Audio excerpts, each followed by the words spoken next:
Thank you for joining me today. And I know we made a video a long time ago. I'm like so many people saw it, and you came over, and I'm super appreciative. But with um, the whole pandemic going on, we got the Zoom stuff now, which is cool because we can connect from afar. Really quick for people who don't know you, can you introduce yourself? Oh yeah, my name is Kayla.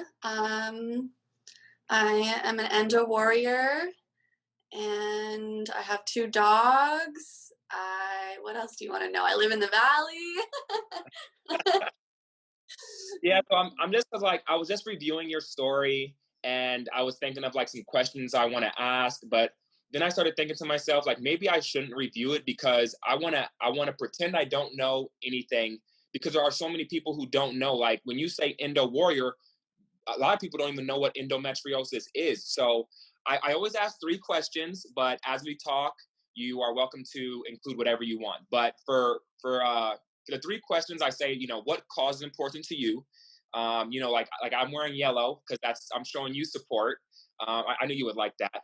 But so I always ask what cause is important to you and why it needs more awareness and what aware means to you as far as raising awareness every day for your cause. So let's start with that. What cause is important to you? And it could be multiple. It could be them all. I just want to start a simple question. I mean, definitely like the main one for me is endometriosis. And I feel like it really needs more awareness because a lot of women actually don't know that they have it or they're misdiagnosed or there's just not a ton of research like on everything on in terms of like treatment and medication all that fun stuff um, and I just want other women to know that like what they're going through um, isn't just going to be played off with and like, oh, it's nothing, you just have a bad period, blah blah blah. So I just feel like bringing more awareness to that and making other women more aware of their symptoms and how it's affecting them, um, people will be able to get better faster. So, Really, really quick.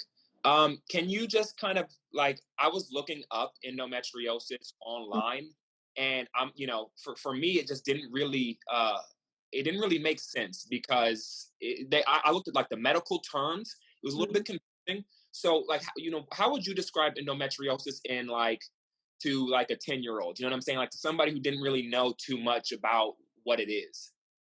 Yeah. So basically, like the easiest way that I explain it to people is every month you get your period, girls get their period, and the thing that you're shedding with your when you get your period is like your uterine wall, and all of those are little cells, right?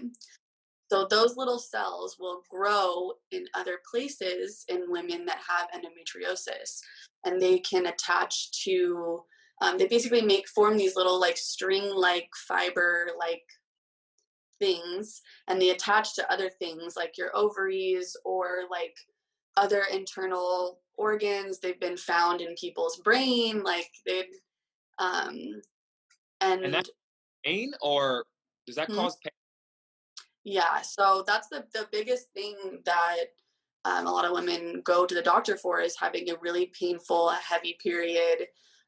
It'll be very irregular. Like you won't have one for 2 months, and then you'll have one really bad one, and you might bleed for 1 day or 3 days or whatever it is. Because the symptoms, unfortunately, there's so many, and they're kind of like broad, and I think that's why it's hard to get diagnosed. But definitely, like pain is big. I mean, that's what led me to going to the hospital. Is like I was in a lot of pain, and I thought I was dying, and I was like, I should probably go to the ER.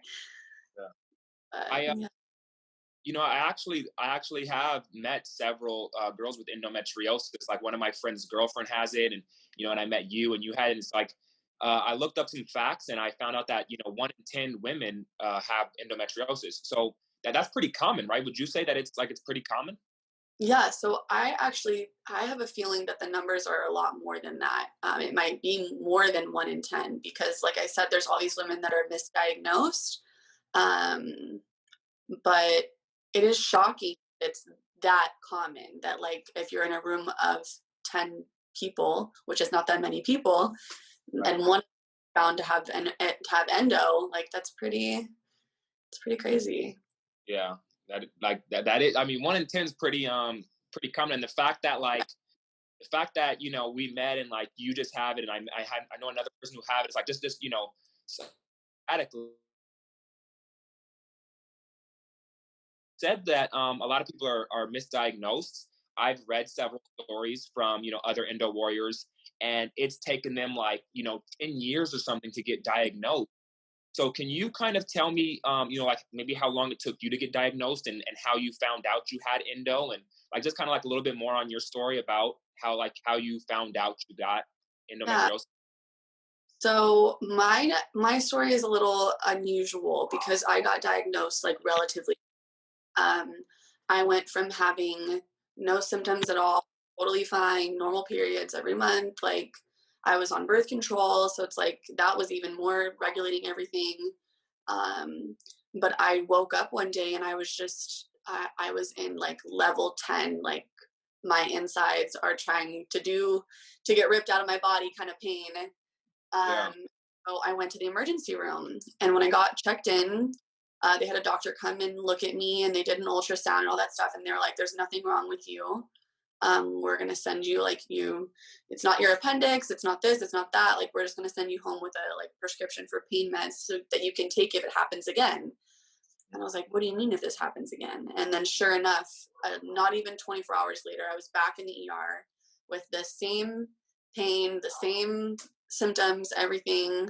I was all hopped up on morphine. Like I was telling my family I love them, like all this other stuff. I thought for sure I was a goner, oh, but luckily I had a really amazing doctor who actually is very knowledgeable in with endometriosis.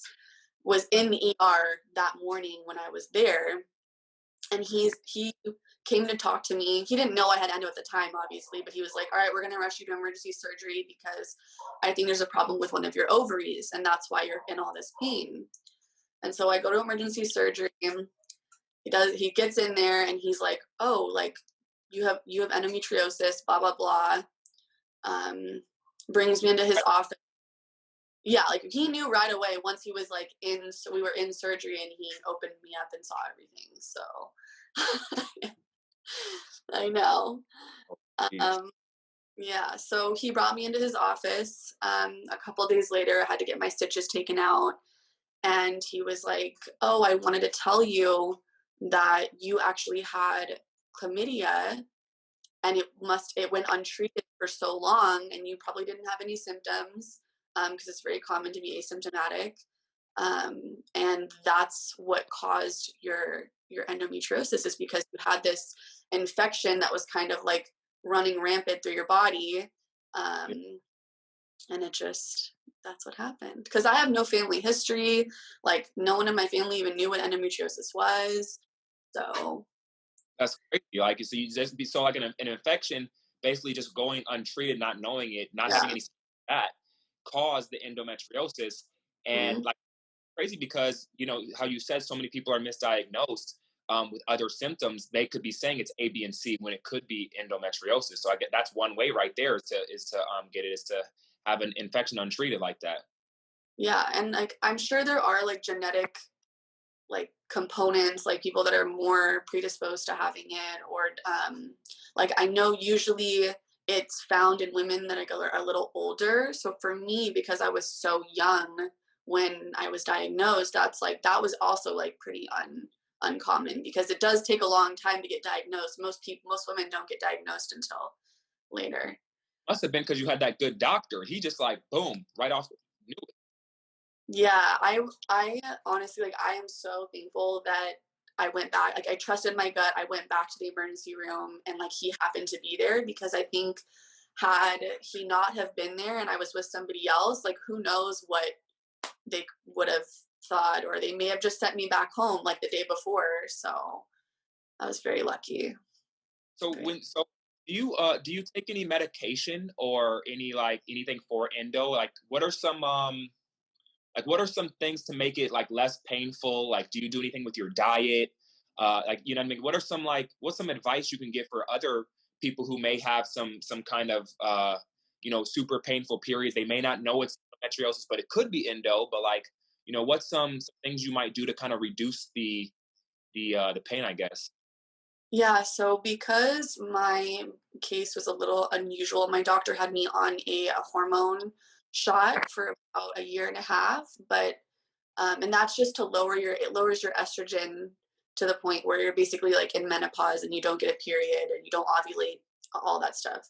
But it's not that medication is not good long term because it causes issues with like your bone density. And I was so young, he was like, "We're gonna take you off that," and he wanted to put me on another medication, but I was like, you know what? Let me do a little research and see if I can manage it without that.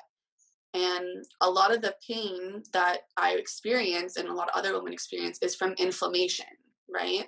So I looked into diets that help reduce inflammation. And one of the big things is like gluten causes a lot of inflammation. People like think of people that have like celiac disease that have like stomach problems, they can't have gluten because it causes inflammation in their stomach. So I did that. Like I eliminated most pretty much all dairy from my diet. I mean, you got to have ice cream every once in a while, but I, But, so I, but if you do have ice cream, that'll cause inflammation and kind of mess with the endo, so right? the the ice cream isn't really the cause of like inflammation. I mean, I'm sure it has something to do with that, but for me, it was just I started looking into how many hormones are like the cows getting injected with, like, and I'm putting all those hormones from that milk that's in that ice cream into my body when I already have like some hormonal stuff going on. I just wanted to eliminate everything. Sorry, my dog just busted in here. He wants to be included. um, so I got rid of dairy. I'm trying to think of what else. Like I limit my caffeine intake because that also um, has something I read has something to do with what was I saying? Like people with like endometriosis shouldn't have a lot of caffeine. Same with like PCOS, and there's a couple other ones that um, that helps with. Yeah. So what is the I was thinking about this, like, like if you were to have it, it just made me realize I've heard of an endo flare, right? Is that a thing? What is an Yeah. endo? So they don't happen to me very much anymore, but every once in a while, like I'll get like a flare up, and that's where like I'm either probably like about to get my period or like maybe I'm just finishing it or something. And like you just get like, for me, I know a lot of other women too, but like I get so bloated. It looks like I'm like 4 or 5 months pregnant. And I'm just in like a whole bunch of pain, and it's localized to like right where like my ovaries are, and it tends to be on one side. But unfortunately, like, I'm not super knowledgeable as to like why exactly that happens. And I mean, Okay. I yeah. Yeah, you know what I'm thinking? I was just thinking because when you're talking about endo yourself, there are I can tell there are some things that you may do that help you. And I'm sure there are other things that other people do that may help them. And that's why I think this is super important to share these stories and to talk with each other because, like, I don't have endo, but by us talking, someone with endo could see this and they may try some things that work for you, or they may recommend some things that worked for them. So it's like, I feel like it could be different from case to case, which is kind of important for people to speak up on this cause. That way we can like kind of find out what works for you, or that other person. Yeah, and I think it's what's so great about Aware is you have a community of people that are all going through the same thing that you're going through. And like it gives us all a way to like connect with each other and like cheer each other on. Like every time I see an endo story on Aware's page, I'm like, oh yes, like that's my tribe. For one time, I remember one time you had on your board. Remember, like the clipboard, you wrote something down. Like I think it was endometriosis month. Oh yeah, for Endo Month, and I'm like, Endo Warriors Unite. Yeah, exactly. That's pretty cool. Well, let me see. I wonder what if you had to tell anyone like if you had to tell any other endo warriors, like let's you were first diagnosed, you were obviously super scared because you probably didn't know what it was, right? Um, Like if there was someone newly diagnosed or someone who just found out they had endometriosis, like what are some things that you may say, because so many people when they're diagnosed with something, they feel like they're alone and they feel like how like you were in surgery and you were like, I'm a goner. yeah. They may feel like that. That's not a good feeling, to be like, this is my last few weeks, or you know what I mean. So like, what would you say to like other endo warriors, or even anyone just going through something who may have not been diagnosed yet? That like if they feel like they're alone or they feel like they might be heading out. Oh my gosh, I gotta close this door. You're doing some construction over there, huh? A little bit of construction. This has been my house for days now. Yeah, it's Um, all good. That's why you know what I know we made that video before and it was like in super HD, it was 4K and all that. But like that's kind of why I like the Zoom, is because when you got those cameras on you, there's a lot of pressure, man. And right here through the Zoom, like you're at your home, you're comfortable, you can say what you want to say. And I like this better anyway. So it's like, even if your dog comes in, like it's all good. You know what I'm saying? Like I would say real people, real stories over here, with the Aware Causes community. yeah, 100%. And to go back to what you were saying before, this is this is gonna be our whole video now. To go Yeah. back to before, like the biggest thing is like trust your gut. Like I know it's scary, but also just know that like if you know that something's wrong, just follow that and like seek help and go to different doctors and talk to different people. There's tons of forums. There's don't WebMD yourself because that's bad news. Everybody knows about that website. But yeah, just have faith that everything is going to be fine, and it's going to be scary for a little while, but it's like once you get that one doctor that's like, oh my gosh, like this is what you have, this is how we're going to treat it, it'll be worth all the other stuff that you've gone through. So Well, you know what? I've definitely learned. I mean, I know you've shared this before, but I've definitely still learned some more on your story today. I see you got your custom engraved necklace there. I And know. So behind me, I have all my little wear necklaces hung up, oh, you and got then a my display. my little Endo Warrior uterus engraving necklace, and then I got my pride on for my LGBTQ community. Dang, you're out, man. Well, Weird hey, out. thanks for if there's anything else you'd like to say at the end of this video, like I'm gonna include all your like Instagram things, just because like I said, if another endo warrior wants to reach out or someone has any questions for you, I think it's important for people to connect. So make sure I think you subscribed already to the YouTube, but for anybody else, make sure you guys subscribe, and I'll have Kayla's information down in the comment section so you guys can reach out and connect. And there's nothing better than supporting each other. You know what I mean? And just like it just feels so good to support. And so that's kind of why I'm gonna kind of try to put your info at the bottom so people can reach out. And if you ever want to share on any other causes, I'd love to chat with you again. And thank you so much for all your support and rocking all your Aware gear. You're amazing. You've been like so supportive ever since we met. So I'm just happy to have met you. Well, I'm happy to be included. It's definitely it's a pleasure for sure. All right, Kayla. Well, I will talk to you later. I'm going to go upload this right now. And thank you again so much for helping me raise awareness.